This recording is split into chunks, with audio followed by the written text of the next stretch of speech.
Don't know if they're meant to laugh so much, but there you go. What are you talking about? You were the one who was saying in that documentary about how you wanted to entertain folk. You know how horror fans are going to be. We love blood, we love gore, and there's so much you're going to forgive for a lot of fun. And for me, it's a lot of fun. Good. I really enjoyed it. It's sort of, we were talking earlier on, it totally throws you back to like those video nasties of the 80s. I get like feelings of street trash and like we were talking about the Immortal Sin as well. Yeah, I suppose we're partially out. Do people know Carnival of Souls? Yeah. The kind of black and white 1962 film, about 60 minutes long, which is, I mean, made on probably about $3 or something. But I mean, it's really still famous to this day that people want to see it. But we're also influenced because we were kind of video generation. We were the first people. I mean, I remember me and my flatmate, we spent £400 when £400 would have been a month's wages, getting our first top loader VCR.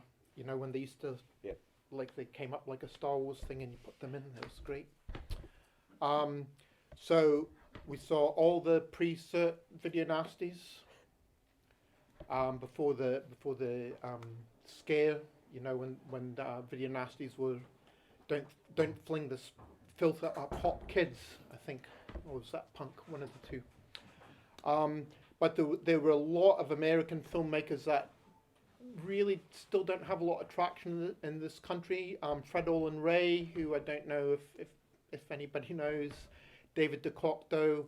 These were people just churning out films, and they in turn were influenced by Roger Corman, I think, and they just went, well, let's just make films. We've got $8,000, got $80,000, and in particular there was a guy who's just disappeared off the radar called J.R. Bookwalter. Right. Maybe one or two people heard of him, but he was a one-man, let's do it. He did his own fanzine called B Movies, with a B, like bzz, B Movies, that he turned out, 6 times a year, and along with Film Threat Video Guide. It's I suppose the thing to say is this was all pre-internet. It was all pre-digital. I've put another film up. In fact, Grant put it up for me. Thank you, Grant. Another film that made right after this called Wasted Youth, which was kind of Pretty in Pink meets Cheek and Chong. And since Grant put it up last week, I think more people have seen it in the last week than have seen it in the last 20 years or whatever, just because the power of YouTube. Yeah. The power of the internet. I know that you did some crowdfunding. I think you raised 10 grand. Is that right? Yep. Something like that, which is just. We were in an age and we couldn't see it. We didn't know. We were like horses and carriages to your flying cars.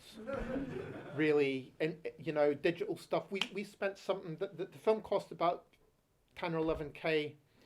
6.5 of that went on film stock and developing and telesyn. So essentially the film was made on maybe 5,000 quid. And so where did you get the finance for that? Credit cards. Credit cards. This was when pre 2008 they used to hand out credit cards like confetti. Literally, I mean they, no income. You got it in the post, didn't you? Yeah, well, exactly. And you could easily build up 10 grand. We got 500 quid from the Scottish Film Council, even though we spat on it when they sent us the check. We got this was also pre-region. If people remember Strathclyde region, through in the east it was Lothian region. So we got $1 grand off of them. Again, pre-cuts. Councils just used to hand out money. What are you doing? We're going to teach people how to make films that will lead to jobs. Okay, have £1,000. Edinburgh Council, same, £1,000. So we probably got about $3,500 from grants. Which would that happen nowadays? Well, yeah, I mean it's for a horror that you're going to turn out to be like, it's going to be a lot of fun and be an absolute nasty. Like, no, I don't guess this is a Creative Scotland or Screen Scotland kind of movie. Aye. but like I said earlier, if well, maybe not so much nowadays. I mean, I think that it's interesting because outside people have come in, like Outlander and the Outlaw King and all the kind of people that are coming in on top of that. And I think like Creative Scotland have kind of been caught in the hop a bit, kind of going, oh no, they're making a film about Scottish history. Oh no, and it's popular. And I think that they've kind of had to turn on a sixpence a little bit to kind of go, ooh, maybe we should be looking at genre stuff instead of running a job creation scheme for Lynn Ramsey type of thing. I hope she's not in the audience, by the way. She won't be. So you're like listening to the documentary and talking about, like, you know, like we're the schemers, you know, like we're like these sort of like low class. Was that part of it? Like part of the story you wanted to tell was sort of bring in these sort of down and outs that are looked down upon and sort of being told they're getting no future along with this? Well, not to sound precious about it. The film was made in '93, and I mean there was Edinburgh Muirhouse particularly was a lot of people, and people that I knew were dying of AIDS. So I don't think we're particularly trying to put a message over it, though I did read last week there's 3 people now that have been spontaneously cured of AIDS. However, I suppose it all catches up. So we weren't trying to be precious about it. The main housing estate that was in at the beginning, that's all been knocked down. Grant was telling me he was in Muirhouse fairly recently and was going, where is it? You know, where's Trainspotting? And I can't see it anymore. Because it's all been redeveloped. So I suppose we just felt that we'd made the mistake of not going to Cambridge and joining the Footlights, which is actually the way, if you want to get into the film industry or the TV industry, stop what you're doing, study hard, get into Cambridge, join the Footlights, and you're in with the establishment. There's a very famous picture of Richard Attaway, David Mitchell. Who's the other person? Hugh Laurie went there as well. But there's a picture on the internet, and it's Richard Attaway, David Mitchell, and Al Murray. In fact, all at a party for the Footlights. You're going 4 people in the picture. What are the chances that 3 of them? However, that's a bit of a tangent. So because we forgot to go to Cambridge, we thought, okay, let's just do the show right here. One of the things about filming in Scotland, and I don't know how many filmmakers there are in the audience, hopefully there's a few. One of the things about filming in Scotland is that you have absolutely things that nobody else on the planet has, which is why people like Outlander and Outlaw King come here. So we could phone up, for example, the first scene was at Blackness Castle, which is kind of a phone call to Historic Scotland or whatever they're called nowadays, and say, always say you're a film student, by the way. Get a student, even if you aren't a film student, get at least one student, and they can phone up and go, I'm a film student, and you'd be surprised at the doors that opens, because people, for some reason, are a lot more generous. I think if you're making a film and you say, I'm making a film, people go, oh, they've got lots of money. Yeah. Whereas if you're a film student, they go, oh, well, they've got no money. So we were allowed to use Blackness Castle, which is, you know, not too many years before when we shot there. Zeffirelli, I think, was making Hamlet there with we're not allowed to mention his name anymore. Mel Gibson, thank you. No, Mel Gibson. So if you live in Scotland, you can go shoot in exactly the same castle that Mel Gibson and Robert Zeffirelli shot Hamlet in. I was going to say about the locations. For now.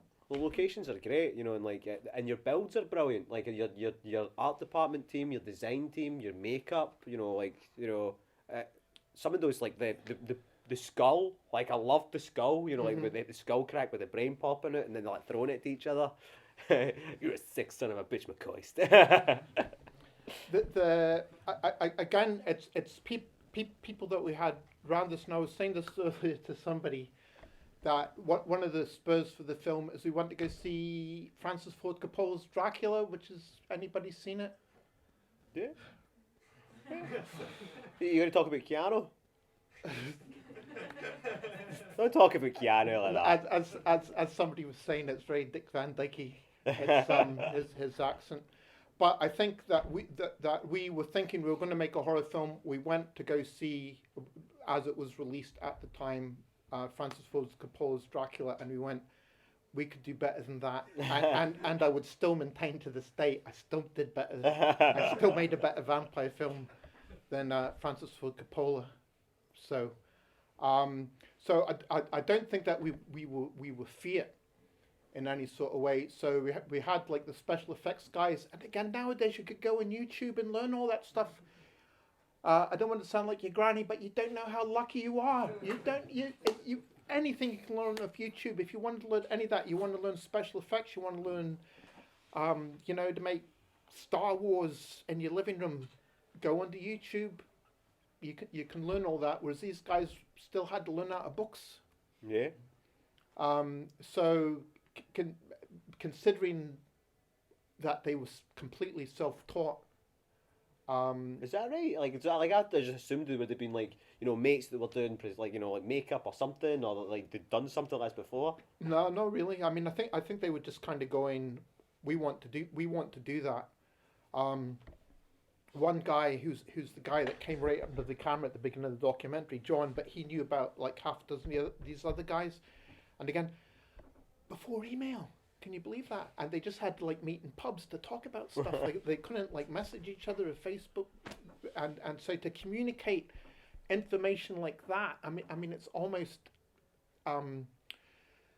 it's very hard to explain how hard it was to get information like that over. So again with the set design, we had a very artistic, from an artistic background, executive producer who was in the film, Katie, and again she'd phone up people in the theatre and go, hello, we need some 18th century costumes, we need some medieval costumes, we need some 18th century costumes, and we need some costumes from the 1920s.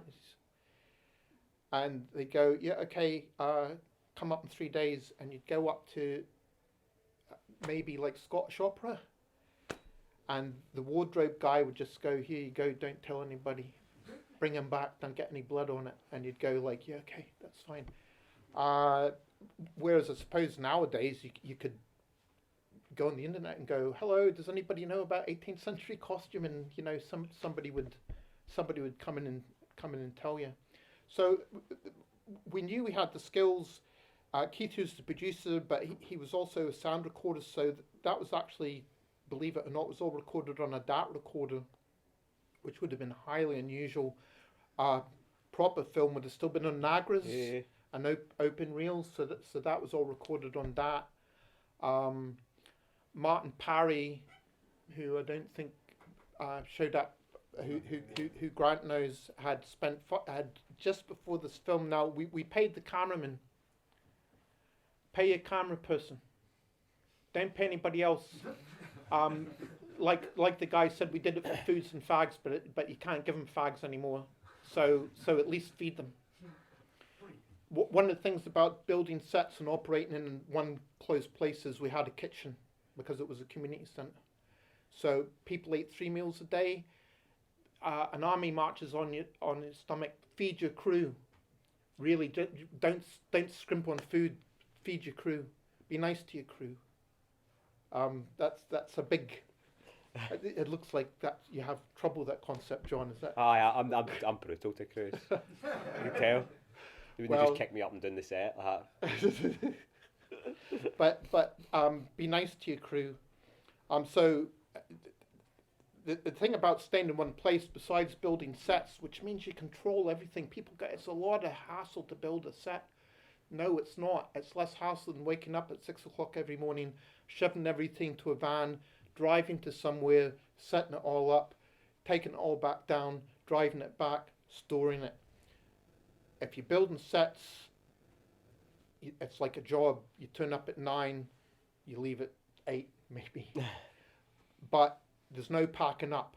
Yeah. You know what I mean? You just close the door and you come back in the next day. The film that we did immediately after this, again, we just built sets. If there was one thing I'd say to low budget filmmakers, is it sounds like trouble, but it's actually less trouble. It's actually a lot less trouble. And it's brilliant. I mean, like what you were doing was just like the 3 walls essentially is wonderful, and like the changes up from her kitchen to the morgue. That's Do you know what I right. mean? It's the same tiles. Yeah, it's just the doors that change, you know. And Yeah, it's like, yeah. but it's really And simple. sometimes not even that. Or the tinfoil house. Aye, They're only going to run out of tinfoil, are they? Like, it's empty for a tutor. Like, just fill off the walls. So I'm sure everybody's wanting to know. Well, what happened? Why is it taking 19 years for us to see it? Well, now I was speaking to Grant earlier on, and this still goes on today.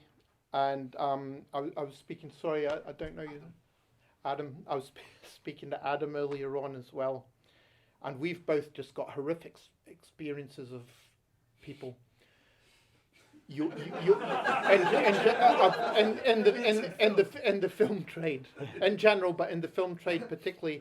And I think that if there was a Venn diagram for Grant, there'd also be one of the circles would be the music business, and in the middle of the Venn diagram would be Grant getting shafted from both sides. Really, I think you make a film, you're probably quite trusting, but you're also skint. You've worked really hard, you're skint, you're easy bait, and somebody comes along and says, oh wow, I really like your film, I'm going to get you a distribution deal, I will even pay for the negatives to be shipped out and we'll scan it 16:9. I was speaking to the guy that's the producer the other day, who wisely decided not to come along, and we were sitting in Calcardens. Is STV still at Calcardens? No. This is how long ago it was. So we came through to Glasgow, and this is when it used to be scary for people from Edinburgh to come through to Glasgow. With before City of Culture and everything, and we took our film and we were scanning it on the STV. The guy that used to do all the films did us very, very good, but he said to me, do you want it 16:9? Do you want it 16:9 ratio? And I was, I'll never take off. Nah. Widescreen, you know, that and the internet, computers, never take off. And so he reminded me, which I forgot entirely, that the guy actually said, do you want it? Do you want it letterbox? You're like 4-3, glorious 4-3. Well, exactly. So when somebody says, I'll pay for the neg, pay for the neg to be shipped out, and we'll 16:9 it, and blah blah blah, and we'll get a big by this time DVD release, and you're kind of like going, oh, fuck. You know what I mean? But it's a bit like an eBay transaction that's too good to be true, and the money's gone into PayPal, and a week later it's now turned up, and you're emailing the guy going, you know that thing I just bought off eBay, the signed White album that I just bought off eBay. Is that showing up anytime soon? You know, and then you realise he's got minus 70 feedback or whatever, which is kind of what happened to us. We sold it, unbeknownst to us, to a fundamental Christian outfit based out of Omaha in Nebraska. A very depressing film, probably in Norwegian or something. The Sail, instead of the bridge, it would be called The Sail, and there'd be lots of black and white and people crying in it, mainly me. And the thing is, you are vulnerable. You sign stuff, you're skint. You sign stuff, and the poor, in the words of Andy Whiteman, the Green SNP, the poor have no lawyers. I think if Creative Scotland were ever going to do anything useful, I'm not slagging them. It's just they are what they are, and they're not what I am. You know what I mean? So I'm not actually down on Creative Scotland or Film Scotland or any of the other 20 organisations that they've been in the last 20 years. But I think if they ran like seminars on law, you know, instead of script writing, fucking anybody can do that. Go on YouTube and somebody will teach you how to do it. 3-act structure. Also, low-budget filmmakers don't learn about the 3-act structure. Learn about it and use it. Really, it works. It's people go, oh, I'm not going to do it. I'm going to write a song, but I'm not going to have any verses or choruses in it. That's the same for like people going, I'm going to write a script, but there's going to be like no plot point 1, no plot point 2. There's going to be no resolution at the end. So instead of Creative Scotland, well, okay, run the script writing courses. Fine, I don't care. So the fundamentalists bought it and just shelved it. And destroyed the nudity. What?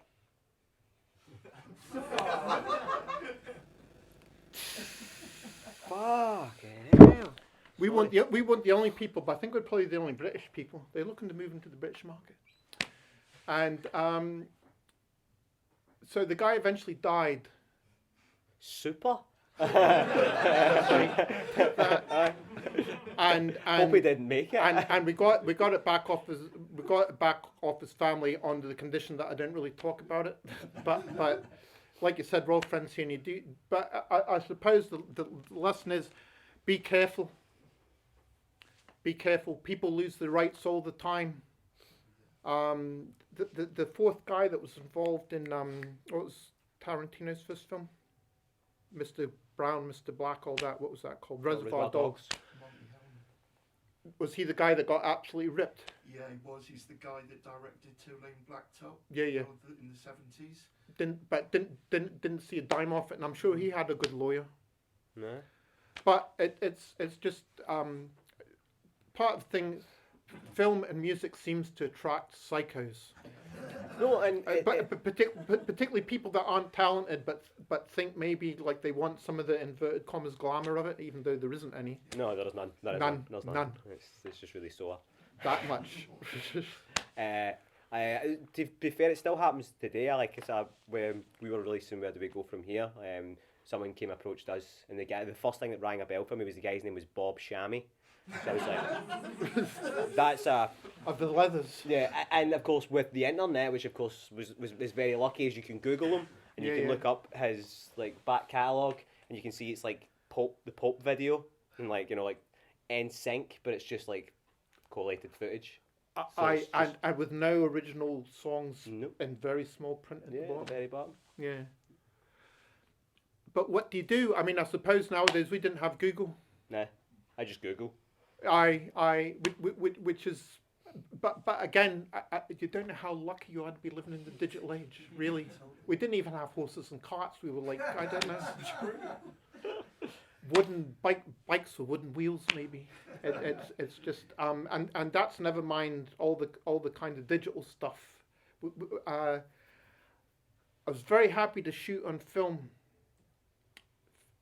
Films makes you concentrate. Film's expensive. Film makes you concentrate. And you're going 3 takes. That's your lot. Yeah. So I mean, we were probably shooting like about 3.5. So every 3.5 feet we shot, a foot ended up on screen. And I think with video, and I speak from my own experience, you just like shoot it. Whereas if you're the editor, which was me under an assumed name, you kind of go, well, what have I got to work with? And instead of looking at 20 takes or something, you've maybe got 2. So it's an easy decision. It's an easy decision. Does MD have any questions? Just because I can keep on asking stuff. Considering the problems in the north of Edinburgh right now when it comes to issues such as joyriding, I was wondering, do you think there's a responsibility for the community to be experimenting in different narratives when it comes to these things? And if so, what's the longevity of these sort of films? Because here we are watching Blood Junkies, accompanied by a short documentary that provides a really important context to the film.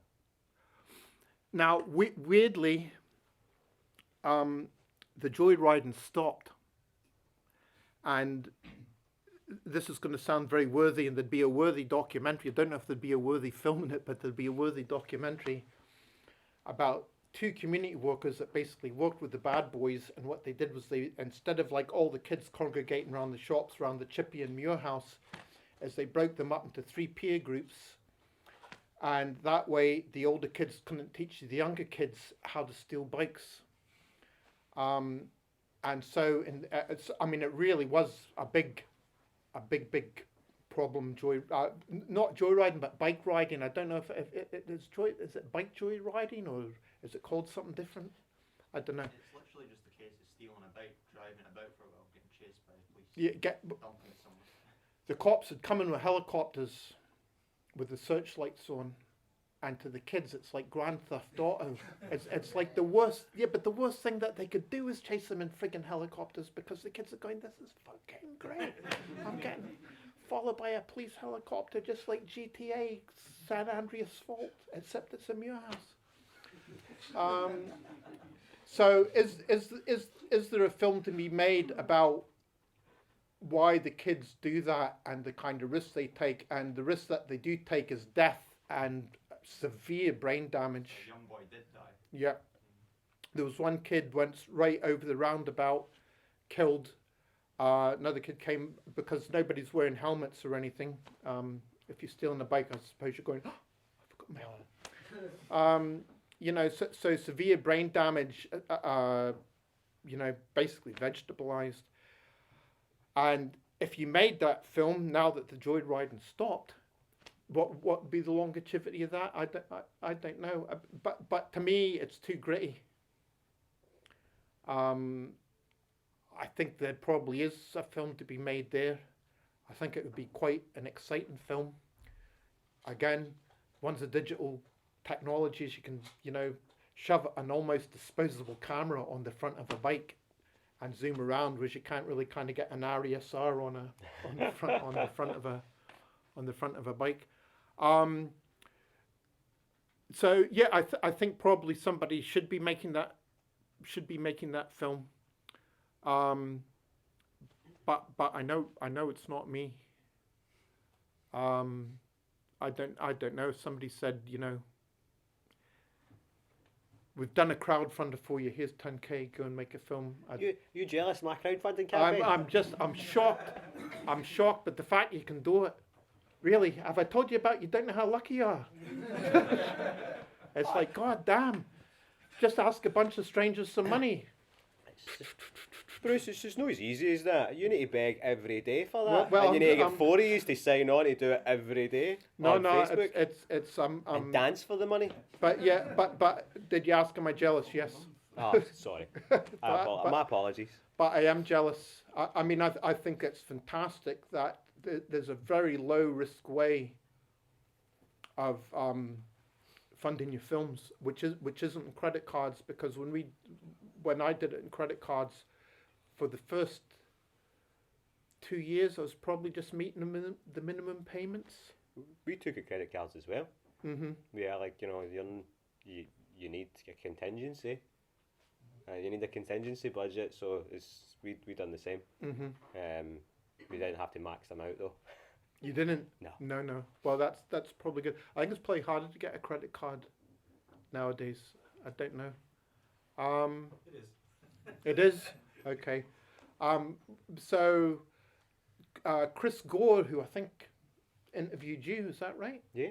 From Film Threat, if anybody knows, Film Threat Video Guide did some stuff with us. Again, before the internet, in the olden days, if you wanted to advertise your film, the only way to do it was fanzines. Film Threat Video Guide. There was a guy in Glasgow called Alex Lowe, who had a fanzine called Killing Moon. The Dark Side. I'm trying to think who else. But again, if you wanted to kind of publicize your film, the only way to do it was in fanzines. When I came off the train, I popped into Forbidden Planet, and up above all the manga models and everything, up proper top shelf stuff was like still the few fanzines that still exist. Is Fangoria on the go? It's been re-released. Yeah, Fangoria. did I imagine I saw that? It's great to have it back as well. Yeah, but again, I think that all the guys and women, a lot of women made fanzines back in the day.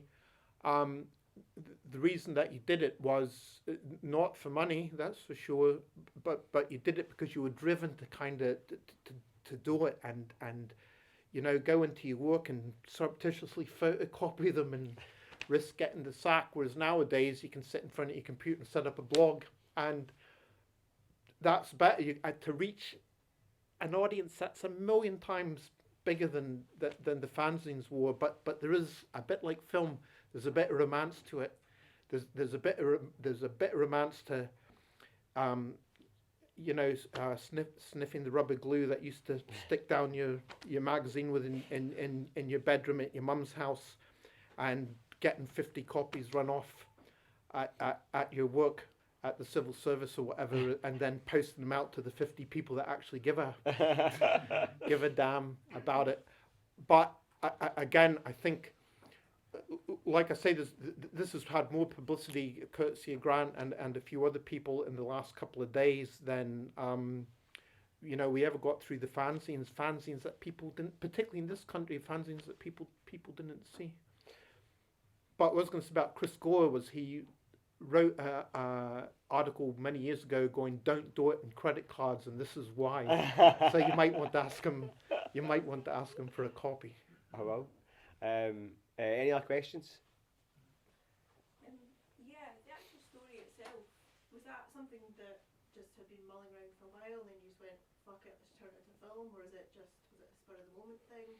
And then the actual filmmaking process, because the man that was paid in cheese said he expected to only be like 2 days. How long was the actual shoot itself? The man that was paid in cheese is called Alex Broad, and if you watch, so we weren't lying to Lothian Regional Council. We did get people jobs. So I think he makes BBC wildlife documentaries now. He's the editor on it, so look out for his name. So I mean, he's actually been working for the last 25 years as an editor. So you know, we didn't lie completely. And I believe the special effects people also went off to, if not stellar careers, at least maybe weren't signing on as much as they were previously. Like I said, we went to go see, we were looking for a horror film to do. Now, I'm going to say something bad about zombie films, because I know you've made a zombie film, John. But we just thought zombie films are so fucking obvious. You just like get some ragged clothes and smear the faces with pancake, and you're making a zombie film. So we felt, no offense, John. So we felt we felt it was too easy to make. We felt it was too easy to make a zombie film. Again, my apologies. I know that it's hard to make a zombie film. However, that's how we felt at the time. And if you're not making a zombie film, I suppose you're making vampire films. Is that the only two things really? Is that the Venn diagram? The werewolves are just so last yeah, year. werewolves as well. However, like I said, we went to go see Dracula, the Francis Ford Coppola Dracula, which I believe is getting shown sporadically on Film 4 at the moment, if you want to watch it, or not, as the case may be. And we really did think that was so awful, and they spent so much money making it, and so I think that decided us that was the type of film we were going to make, and we were actually spurred on by the awfulness of it. To a large extent, now we had a cameraman that knew what he was doing. Latent cameraman that knew what he was doing. He just spent 5 years, I think is it Bournemouth or Brighton? Yeah, it's Bournemouth. Bournemouth, which is a big film school down in Bournemouth, I suppose. And as far as I can figure out, he spent about the first 3.5 smoking hash. But fortunately, in the last kind of, when he felt he was actually getting psychotic, he spent his last 1.5 years and became the star pupil. So I think part of the reason that I still feel that it looks okay is that it was shot in film and we actually had kind of somebody that knew what they were doing. So I think if you're working with video, you don't need that, and I use the term advisedly, you don't need that artistry. You don't need exposure meters. You're seeing what you're shooting, whereas when we were shooting, we didn't see it till maybe 6 months later. We didn't know if it was any good till 6 months later. Whereas now, it's immediate. So I think there still is there can be artistry in video, and I mean what I would say is it's not the technology. I mean, it's the technology to a certain extent, but I mean, you just couldn't. I was speaking to Adam earlier on and saying, could you actually shoot in film? Is the infrastructure there anymore? I think there's one bathhouse and it's in London, isn't it? All the bathhouses Yeah, are down in London. So it's not even like there's the infrastructure to kind of shoot to shoot in film anymore. But the fact is, learn about 3-point lighting. Your film needs, I think, even if you're doing video, it needs to be lit. And it doesn't need to be lit with expensive lights anymore. You can go on, again, to eBay. You don't know how lucky you are. You can go on to eBay and buy a set of redhead lights, LED ones, so you don't have to even replace the bulbs like ever for about 250 quid. You can just dim them as well. Which is just, you know, whereas it used to cost, I think, 180 quid a week to get a set of redheads or something like that. Redheads are particular lights that used to be the amount of light you could have on a 13-amp socket without blowing it up, or a blonde, and this is a sexist film industry, a blonde and 2 redheads or whatever. Whereas now you could buy your kit for like 280 quid and have it forever, and like you're saying, dim it. But the fact is, you still need to know about this stuff. It's like you need to know about 3-hour structure. You need to know about 3-point lighting. Everything comes in threes. Yeah, why not? I can't think what the third thing is that you've got to learn about, though. No, the law, everything, film law. Everything coming in threes. If you're going to stab somebody, do it 3 times. Well, that's true. So I mean, we used to say when we were shooting on video, because we shot video before this and we've shot video since. The good thing about it is anybody can do it. The bad thing about it is anybody can do it, because the bars kind of set the bars set so low. So I think to raise your game, to make your effectively video, I mean, it isn't. People go, I've made a film. You made video. But to raise it up, that's the excellency that you've got to produce. It's got to be in things like your lighting. It's got to be in your makeup. It's got to be in your costume design. It's got to be in your production design. It's what else? Well, and the script, like we said. So I mean, to me, that's where, because the technology is practically free nowadays. You know what I mean? It's you can get. Grant was saying you can get a red camera for like what, 2 and 6. 2 and 6, exactly. Something like that. That's old money, by the way.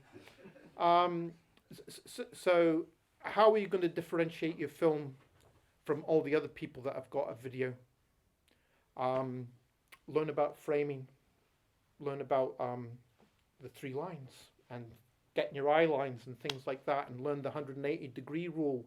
You'd be surprised how many people don't kind of know this, even kind of basic stuff. And like I said, we kind of learnt the hard way of going, oh, why didn't that cut? We've crossed the line, baby. Exactly. And whereas now there'll be some like 10-year-old on YouTube showing you how to do it. Aye, there's like a 3.5 minute video on YouTube that tells you how not to cross the line. Aye, which is just. But then, like, see, even that, like, well, once you know about the line, is actually using that to your advantage and using and actually purposely crossing it, because then you can be shown telling a story cinematically. It's, and I agree with you that, you know, we'd have it easy with quite a lot of things, but it's you know, you still you still have to go out, you still have to build a team, you still have to go Oh, out and make something. Absolutely. And it's what you went out and done, and you went out and done it, of course, in the dark days.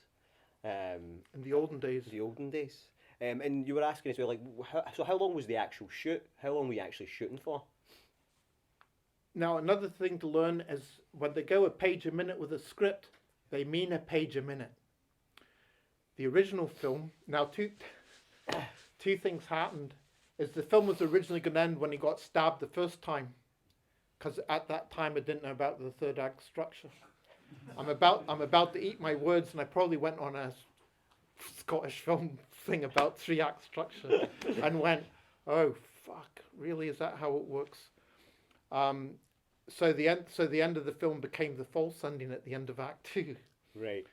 And then when we originally cut it, it was still only 45 minutes long. So I'd kind of got bitten by the film bug, and I went off and did a 1-year MSc in inverted commas, the inverted commas MS, not the 1 year, but the MSc, that's the inverted commas, at Napier Film School. My reckoning being the $3,500 that I paid as a fee was like getting into a facilities house. All the lights I wanted, all the cameras I wanted, tracks, dollies, you name it, $3,500 for, essentially we were there for about 70 weeks. At the end of the day, I mean, really, that's a good way to spend $3,500. So as soon as I got into film school, if anybody's thinking of going to film school, make friends with the guy that runs the equipment room. The kit room guy. Never mind your tutor, because like he's probably doesn't know what he's talking about anyway. But the guy that's running the equipment room, that's the guy you want to buy beers. That's the guy you want to go, how you doing? How's your mum? Really? Oh, I'm glad. Sorry to hear that. Because we had a guy that some of you might know, a guy called David Byrne, who I think's a camera assistant still through here. And he happened to run the stock room, and he'd go, I've signed it out to your production, and it'd be things like blood-covered babes from Venus or whatever, because he knew it would annoy the powers that be to see that that's who they'd signed the equipment out to. So as soon as I was in film school, basically, like literally like the second or third day, met the people that I needed to meet to come and work with me, that we went and shot another 15 minutes, which was all the prologue. Right. The various prologues. I can't think what else we shot. But basically we shot 15 minutes and which is we were told is what you need to sell it, because a lot of horror fans stay in their mum's house basement and don't meet people, so you know. So we need to have some boobs. TNA. But again, as I explained later, that disappeared literally in a puff of smoke. So yeah, one thing is, if you're going to write a script and it's for an 80-minute movie, which I think is probably the absolute minimum that's really sellable, make sure there's 80 pages of script. And again, you can go on the internet and just download something to turn your word processor into, you know, the proper formatting for script. There's a few things. Celltext is free. I think, is it Celltext? Celltext costs money now, is that right? Is it? There's a subscription, but it's... Which means, yes, it does cost money now. Yeah, And then when you it's- stop paying the subscription, you don't get your script back. Yeah, pretty much, I think. It's all in the cloud. or I don't something like that. I've got a crack copy of Final Draft. I don't pay for it. So, but again, yes. So, I, of course, I can't remember what the original question is, but we didn't know what we were doing. 45-minute film, knocked it up to maybe about 80, which we felt was the whatever. But again, we were missing 2 11-minute reels. So this is in the days a reel lasted 11 minutes. 400 feet lasted 11 minutes. And they were missing. We never got them back from the States. Right. Like there was no reasoning behind it. They just burned it. What did they do it? Don't know. So 22 edited minutes of the movie are missing? Yes. Oh wow.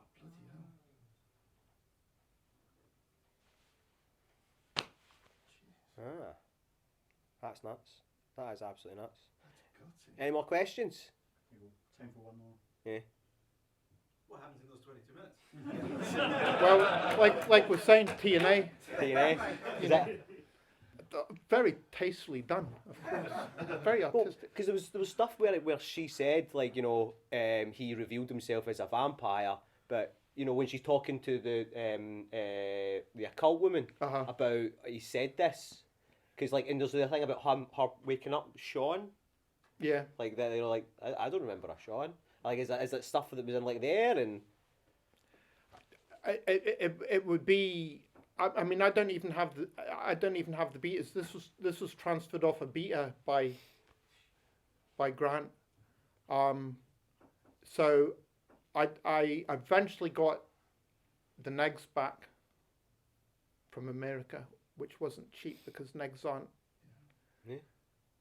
I don't know what a reel of film costs, but it ain't. Yeah. It ain't cheap. So what was on those? I could look at the script and kind of tell you, but can I remember? To a certain extent, I can't tell you what I had for breakfast this morning. So to ask me about a 2.5 week shoot that was absolutely psychotic. Yeah. As you know, all shoots are psychotic. By the way, just accept it. That's what happens.